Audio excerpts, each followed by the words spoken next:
Vamos a Déjame. darle paso de una vez a nuestra siguiente conferencista, que nos acompaña hoy desde la Argentina.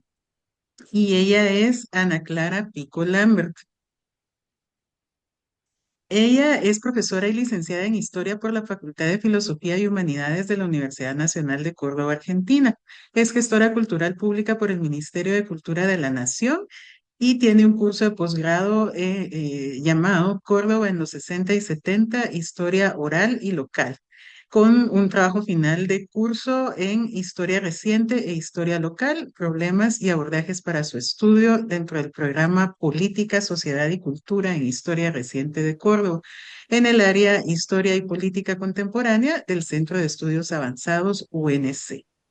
También cuenta con un diplomado superior en Soberanía y Políticas Culturales en América Latina por Claxo y el Ministerio de Cultura de la Nación Argentina. Es también profesora de la cátedra Introducción a la Historia de la Escuela de Historia de la Facultad de Filosofía y Humanidades de la Universidad Nacional de Córdoba, Argentina, y también es profesora del Seminario Político y Cultural del Departamento de Historia de la Facultad de Ciencias Humanas de la Universidad Nacional de Río Cuarto, Argentina. Con esto te damos la bienvenida, Ana Clara. Ana Clara es también participante ya de varias oportunidades acá dentro del ciclo de conferencias y te damos la bienvenida y este es tu espacio. Solamente para compartir la pantalla nos dice que debes dar un doble clic para colocar la pantalla completa, por favor. Un doble clic a donde, Claudia. Eh, Ahí estás, ahí. Ahora la ¿Sí? colocas en modo de pantalla completa. Pero no sabría cómo hacerlo. A ver, espera. Sí, en la esquina inferior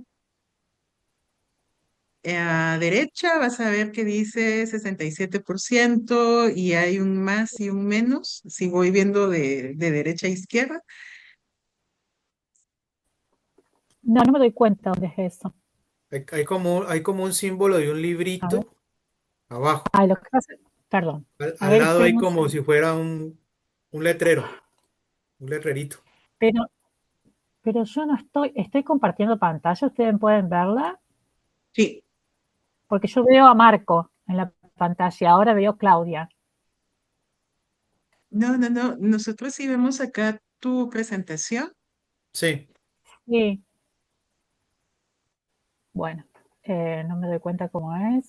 A ver, esperen un segundito. Ahí, compartir.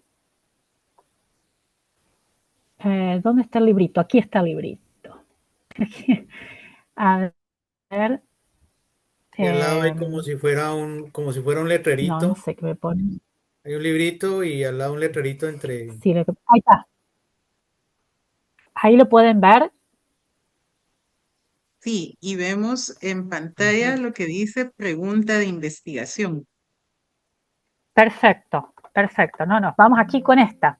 Bueno, Ok. buenas tardes, buenas noches a todos. Gracias, Claudia, por la presentación. Agradezco a Graciela, como ella dijo, yo ingresé a este ciclo de conversaciones hablando con la eternidad gracias a Graciela Pedraza de Argentina.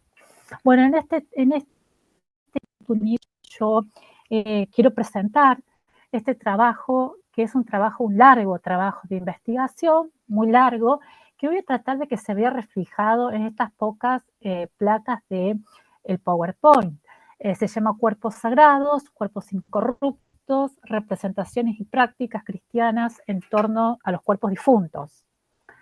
Eh, la muerte pertenece a la vida, el conocimiento de la muerte comienza por el conocimiento de la vida. La muerte es, en la antropología de José Marías, una provocación conceptual y no hay filosofía que se la resista. A esta provocación era incompleta. Quise iniciar esta ponencia con esta frase de José Fernández González.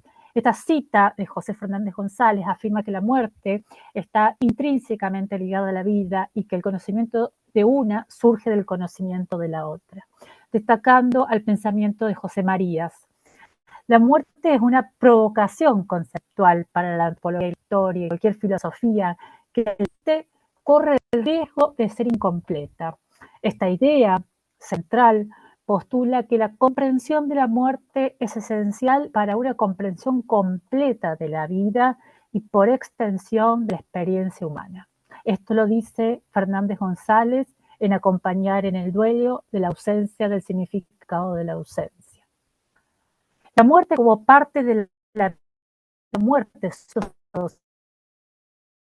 manera que uno no puede entenderse sin el otro. La muerte, como dijimos anteriormente, provocación conceptual. La muerte es un concepto que desafía y estima el pensamiento, particularmente en el campo de la antropología. La importancia filosófica, cualquier filosofía que no enfrente este desafío conceptual de la muerte, estará incompleta. Lo que subraya la necesidad de incluir la muerte en la reflexión filosófica para evitar dejar aspectos fundamentales del ser humano sin explorar.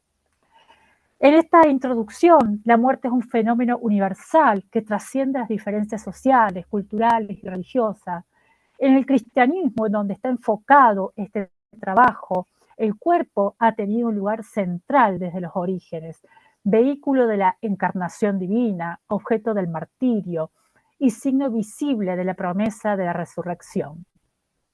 Planteamos que la conciencia de la muerte marca a la humanidad. Para la muerte llega a todos sin excepción y ha asumido distintos significados a lo largo de la historia. Desde los primeros siglos, el cuerpo ha ocupado un lugar central en la vida religiosa.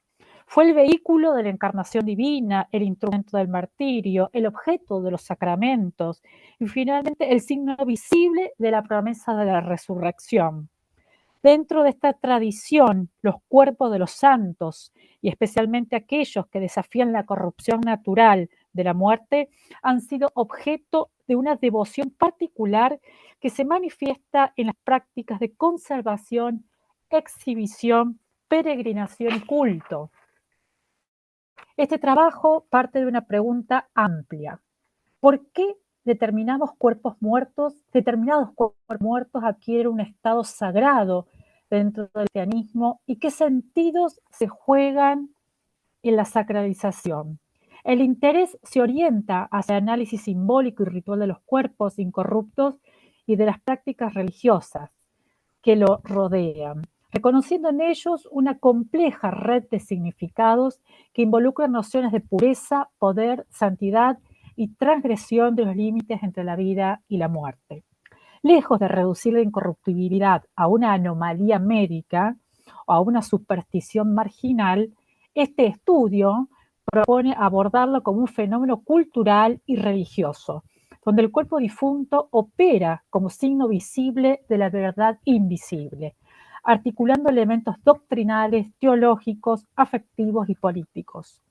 A través de la metodología cualitativa, basada en el análisis de las fuentes y de documentos, observación participante y análisis de textos devocionales y doctrinales, se buscará comprender las representaciones, discursos y prácticas que configuran la santidad encarnada en el cuerpo muerto.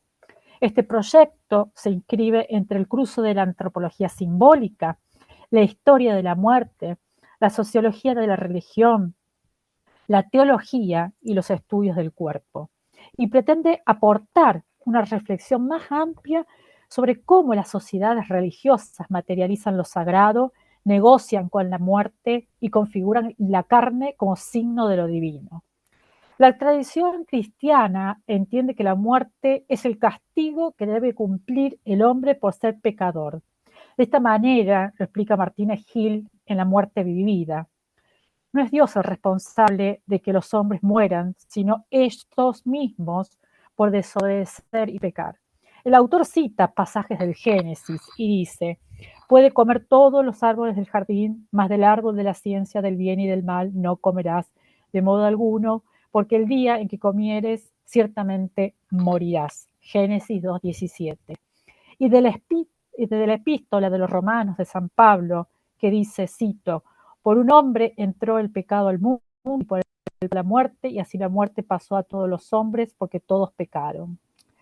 Félix Ariès concuerda con esta idea basándose también en San Pablo, para quien la vida es muerte en el pecado y la muerte física acceso a la vida eterna, en el hombre ante la muerte. De este modo, hasta el año 1900, las representaciones del fin del mundo muestran a un Cristo glorioso que se presenta en una segunda venida hacia los bienaventurados. Es necesario rescatar los manuales del buen morir que circulaban a finales del siglo XIX y del siglo XX hasta entrado el Concilio Vaticano II. La importancia en cómo se moría, existía toda una pedagogía del buen morir. Es importante destacar que la forma de morir resaltaba tanto el destino del alma en el más allá como el cuerpo, o sea que el tratamiento del cadáver, del velorio y del entierro. La concepción del juicio particular otorgaba el papel decisivo al acto de la muerte y a las circunstancias concomitantes. De ahí la conveniencia de que el fiel cristiano se preparase de manera adecuada para ese momento crítico. Esta necesidad sentida por la Iglesia, institución que atravesaba por momentos complejos en el Concilio Vaticano, favoreció la composición de obras relacionadas con este aspecto doctrinal.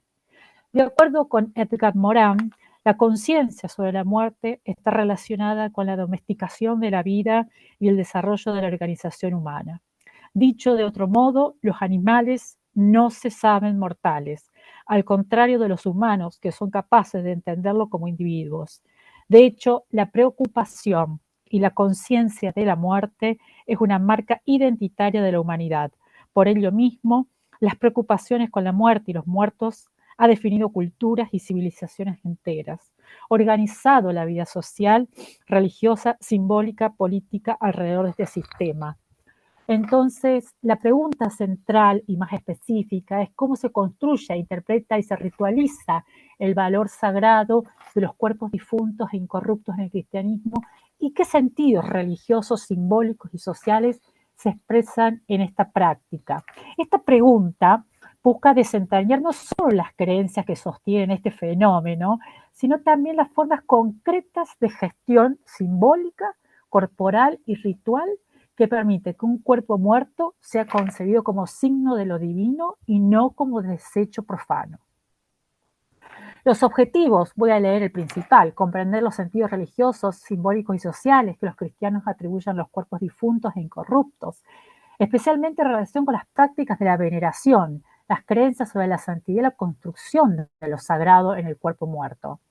En cuanto a la hipótesis central de este trabajo, sostenemos que los cuerpos difuntos e incorruptos funcionan como dispositivos simbólicos que materializan la santidad y afianzan el orden religioso al vincular lo corporal con lo milagroso y lo institucional.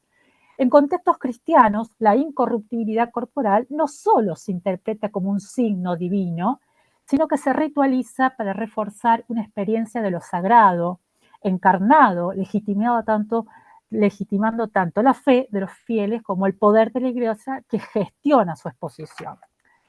Esta obsesión cristiana por el cuerpo difunto, que yo trabajo a lo largo de todo el texto, empezando por los primeros padres de la Iglesia y terminando con San Agustín, con su tratado de Bono Conjugalis, tiene raíces teológicas, culturales y simbólicas profundas que se remontan al origen mismo del cristianismo.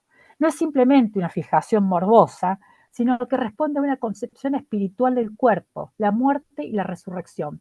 Para los cristianos el cuerpo no es algo descartable. Según la teología cristiana, el cuerpo resucitará al final de los tiempos. Esto se basa en la resurrección de Cristo como modelo. Por eso se cuida y se respeta el cadáver, porque no es simplemente materia inerte, sino una semilla de vida futura. San Pablo, en la primera de Corintios, afirma que el cuerpo es el templo del Espíritu Santo. Por eso el cuerpo humano tiene una dignidad especial, incluso después de la muerte, y no se le debe tratar como simple desecho. Desde muy temprano los cristianos veneraron los restos de los mártires como el primer modelo de santidad, porque creían en el cuerpo conservaba algo de la santidad de la persona. Esto dio origen al culto de las reliquias y los primeros cementerios alrededor de la sepultura de los mártires. Las reliquias eran vistas como puentes entre el cielo y la tierra, y a veces como portadoras de milagros. Enterrar a los muertos con dignidad no era solo un deber humano, sino una obra de misericordia de la tradición cristiana y lo sigue siendo. Las ceremonias funerarias reflejan la esperanza cristiana en la vida eterna y el cuerpo se prepara como si durmiera esperando el despertar escatológico. A diferencia de ciertas corrientes filosóficas como el platonismo o el gnosticismo, que veían al cuerpo como una prisión del alma, el cristianismo afirma la unidad entre el cuerpo y el alma, al mejor estilo del estoicismo. Esto llevó a una teología que da valor a la materia, a la material, incluyendo el cuerpo muerto. Cristo murió, fue sepultado y resucitó. El cuerpo muerto de Jesús fue cuidadosamente preparado, ungido y depositado en un sepulcro nuevo.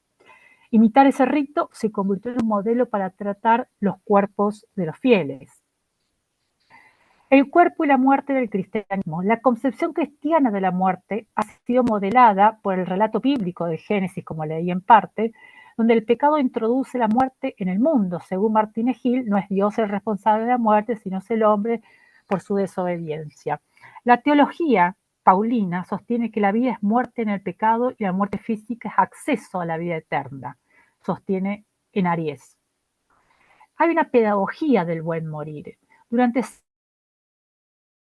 siglos de la Iglesia, una pedagogía del morir con manuales del buen morir, rituales para preparar el tránsito. La forma de morir resaltaba tanto el destino del alma en el más allá como el del cuerpo en el velorio y el entierro. Morir bien era una práctica moral, teológica y comunitaria. Existían a fines del siglo XIX y principios del siglo XX áncoras de salvación que en uno de sus capítulos de todos estos áncoras, que eran libros misales, estaba el capítulo para el buen morir. La conciencia de la muerte y de la cultura. Como dije antes, Edgar Morin explica que la conciencia de la muerte acompaña la domesticación de la vida. Los animales no saben mortales, los humanos sí, y organizan su cultura alrededor de la muerte. Esta conciencia funda sistemas religiosos y políticos que buscan dotar de sentido al morir. ¿Cuál es la justificación de este estudio? En el cristianismo, la incorruptibilidad corporal ha sido interpretada como un signo divino.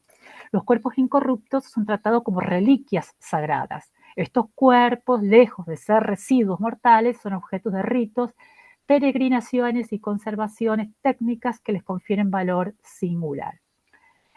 ¿Qué hemos elegido para nuestro marco teórico? Bueno, diferentes autores. Hemos pensado en Mary Douglas, en Gertz, en Victor Turner, hemos pensado en Pierre Bourdieu, también hemos pensado en Foucault.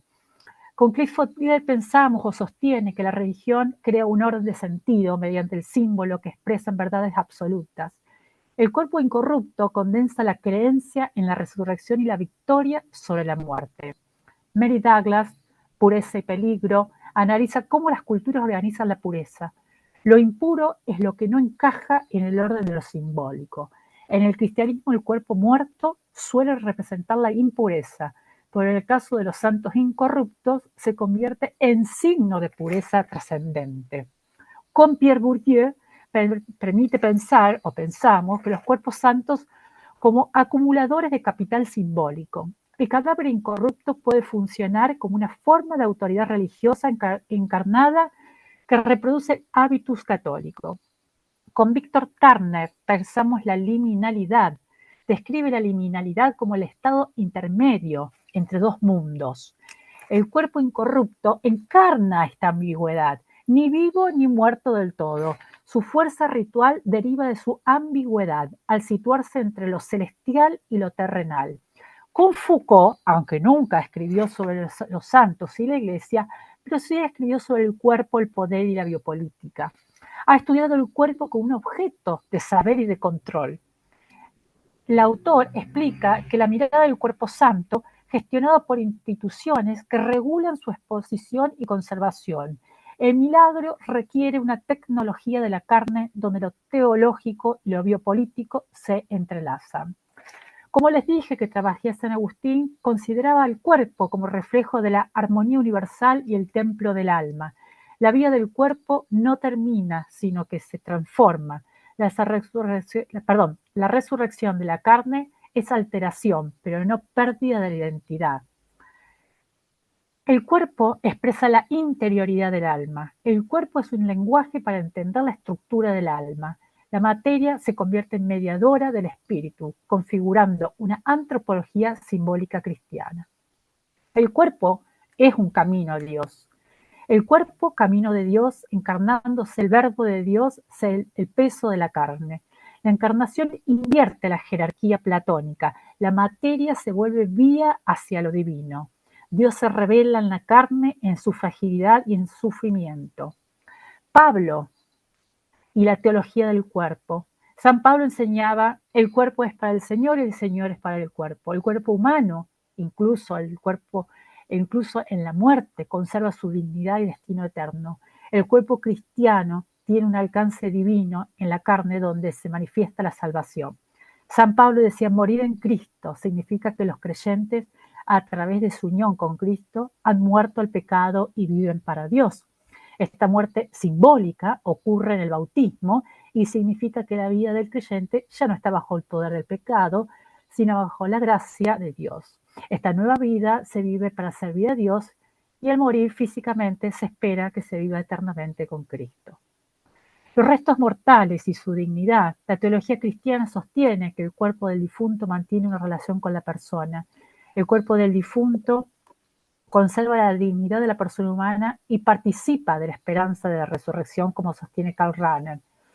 En cuanto a los ritos funerarios del Antiguo Testamento, Israel, la inhumación era de práctica sagrada. La incineración se asociaba a la impureza.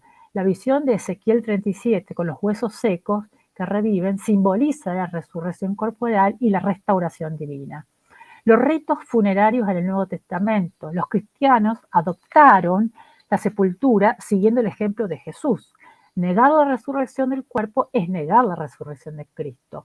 El entierro se convierte así en signo de la esperanza escatológica. Por eso que los cristianos eran enterrados con los cuerpos enteros, a diferencia de los romanos, los paganos, que cremaban sus cuerpos. Eso se ha encontrado debajo de las criptas vaticanas, en donde se ha encontrado el primer cementerio romano, en donde convivían en los panteones, en las bóvedas, los cuerpos quemados y los cuerpos completos. O sea que en una misma familia había cristianos y paganos.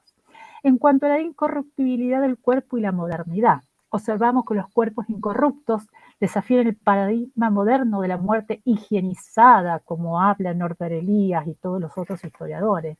Siguiendo a Foucault, pueden leerse como resistencias a la secularización del cuerpo. ¿Cuál es la posición teológica de la Iglesia frente al cuerpo incorrupto? Esto fue inscripto en el Concilio de Trento en 1545 y la Iglesia dice, los cuerpos de los santos, mártires o otros que viven ahora con Cristo, cuerpo que eran en sus miembros y templos del Espíritu Santo, que en sus días se levantarán por él y serán glorificados en la vida eterna, pueden ser venerados por los creyentes. Dios da muchos beneficios a los hombres a través de ellos. Aunque fue en este concilio donde se establecieron las normas para la beatificación y la veneración de los santos, ya era una norma el desenterramiento del cadáver, del santificable, y la comprobación de que el posible beato no había vuelto a la vida después del enterramiento.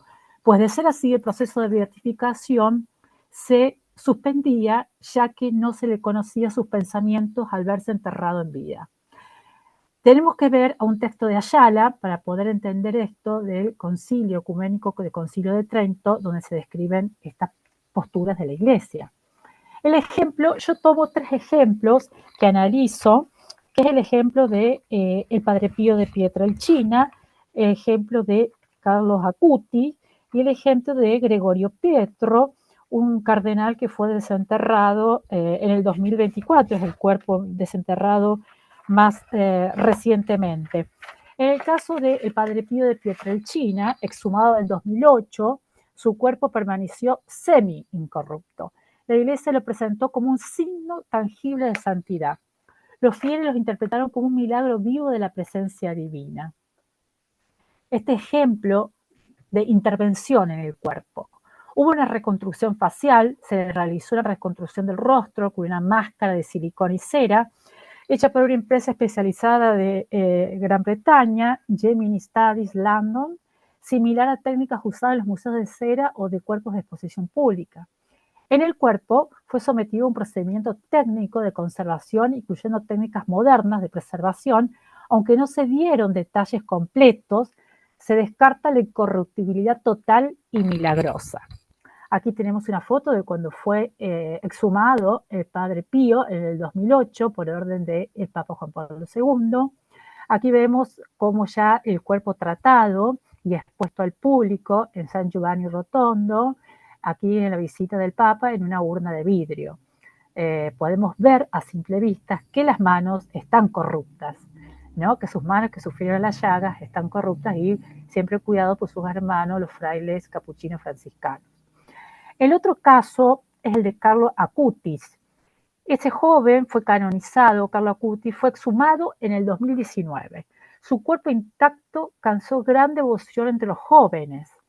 Representa la renovación de la fe en la era digital, la incorruptibilidad como signo contemporáneo de santidad. Pero ¿cuál era el estado verdadero del cuerpo del santo de la Internet? En el 2020, cuando se termina de exhumar el cuerpo de Carlo Acutis, antes de su beatificación y posterior canonización, se difundieron imágenes en las que parecía estar incorrupto, rostro sereno, cuerpo íntegro, vestido con jeans y zapatillas. Sin embargo, la Iglesia aclaró que el cuerpo no estaba incorrupto en un sentido milagroso y fue recompuesto con técnicas de conservación y reconstrucción parcial para la exposición pública. Aún así, la percepción visual del cuerpo intacto fue interpretada devocionalmente como signo de pureza, especialmente entre los jóvenes católicos. Aquí vemos una foto del rostro sereno de Carlo Acutis y aquí podemos ver el cuerpo completo de Carlo Acutis en una urna de vidrio para la exposición pública. El otro caso que he querido tratar, es el más reciente en la historia de estos casos, es del cardenal Gregorio Pietro Agaguiñán. El cardenal Gregorio Pietro era libanés, pertenecía al rito oriental de la Iglesia Católica en comunión con Roma. Exhumado en el 2024, su cuerpo sin corrupción fue interpretado como un signo divino. Su caso refuerza el nexo entre la incorruptibilidad, la fe y la legitimidad institucional. Su cuerpo como símbolo liminal pensando con Turner. Turner describe los estados liminales como opciones donde el sujeto ya no pertenece del todo a su estado anterior, pero tampoco ha alcanzado uno nuevo. El cuerpo del cardenal Gregorio Pietro XV Agaguiñán, al encontrarse incorrupto 76 años después de su muerte, se convierte en un símbolo liminal perfecto. No está vivo, pero tampoco muestra los signos normales de la muerte: degradación, putrefacción. Está en tránsito entre lo terrenal y lo eterno, entre lo físico y lo espiritual. Como en otros casos de santos incorruptos, su cuerpo funciona como una puerta visible hacia lo invisible, facilitando una experiencia de lo sagrado. ¿En qué dimensión política pensamos del santo? El cuerpo incorrupto de Gregorio Pietro, además de religioso, tiene una dimensión política, legitima jerarquías, canonizaciones y discursos de la pureza institucional. El cuerpo santo de Gregorio Pietro actúa como mediador entre la vida y la muerte, entre lo humano y lo divino. La carne incorrupta encarna el triunfo sobre la muerte y la victoria del espíritu. Es el cardenal Gregorio Pietro oficiando la misa. Este es el cardenal Gregorio Pietro utilizando las vestimentas comunes occidentales para los cardenales. Aquí está el cardenal Gregorio Pietro cuando fue exhumado. En este estado se lo encontró. Y aquí está una foto más de cerca del cardenal Gregorio Pietro y se considera que es un caso verdadero de incorruptibilidad. En cuanto a las conclusiones, pensamos que los cuerpos incorruptos condensan significados teológicos, simbólicos y sociales. El cuerpo santo materializa la santidad y afianza el orden religioso. En el cristianismo, a través de la incorruptibilidad, reencarna su fe en la carne visible de los santos.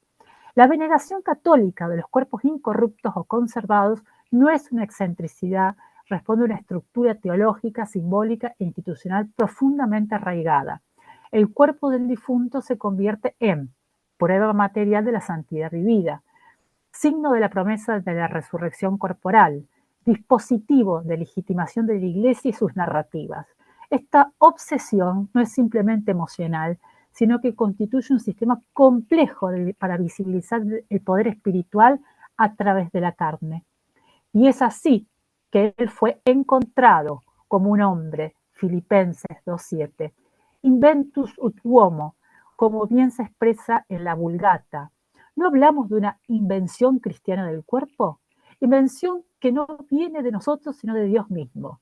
En nosotros Dios descubre el cuerpo y en él se descubre nuestro cuerpo, casi como si la carne existiera al verbo, como si la carne diera existencia a Dios, el cual de otro modo sería confinado en su ser.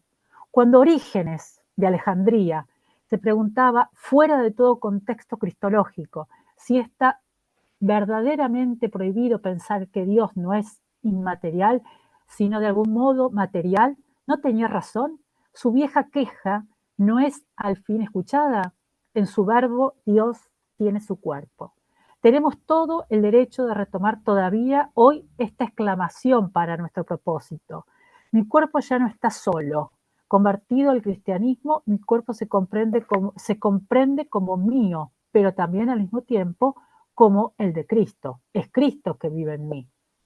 El cuerpo incorrupto como símbolo liminal. Desde Víctor Turner, de los cuerpos de Carlo Acuti, el Padre Pío y el cardenal Agagianian operan como símbolos liminales, cuerpos que interrumpen el binarismo vida-muerte y se colocan en un estado intermedio, cargado de potencialidad ritual.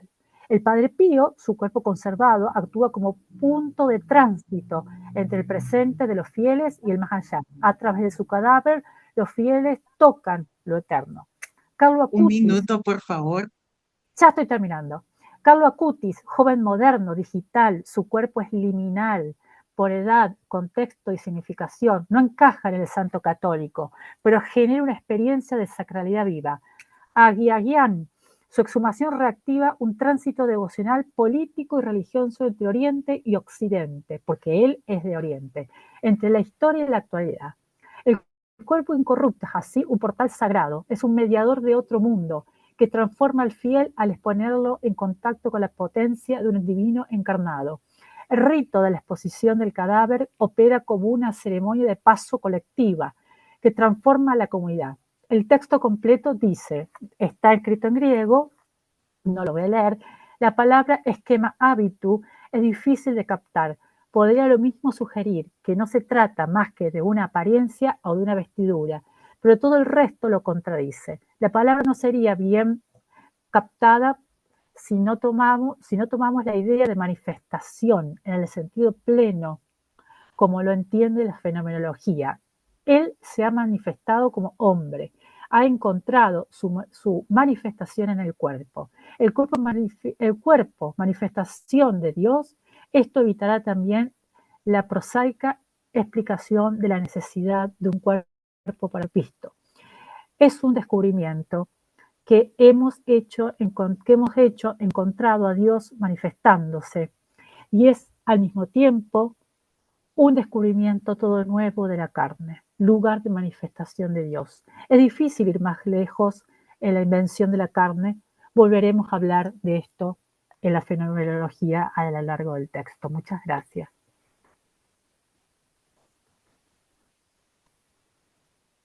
Muchas gracias, Ana Clara, por tu intervención.